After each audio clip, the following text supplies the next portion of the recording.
The 30th annual Citrus Nationals held over the weekend at Palm Beach International Raceway. And CBS 12's photojournalist Chris Siegert takes us for a ride. Pretty much a seat of the pants start. So we've got to be very careful actually not to hot start the motor, which means giving it too much fuel before it's ready for it. I start the car up with the ignition switch. I'll hit the starter button. I'll actually crack the throttle, and then I'll listen for the engine to light. You'll actually hear it sound like your gas grill. It'll just make a little boom sound, and then it'll start to pick RPM up. About 30%, the engine actually comes over the hump. Now the engine will sustain and run itself without the advent of the starter. And you'll see me do a smoke show.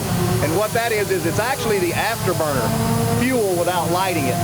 And then I'll do smoke and fire, and then all I'm doing there is dumping the fuel and then lighting the smoke that I've dumped into the fuel can. I'll run the engine up to about 80%, and I'll actually do a burner pop, which is a controlled explosion inside that can. I'll go up and I'll light the first light, the pre-stage light on the tree.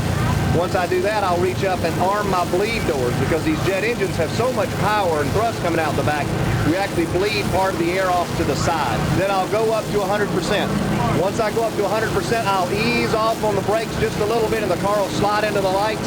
It'll light the second light, and as soon as the second light gets lit, I'll actually flow the afterburner fuel, which starts to fill that can full of raw fuel. When the tree goes green, I hit the afterburner button, and I'm gone.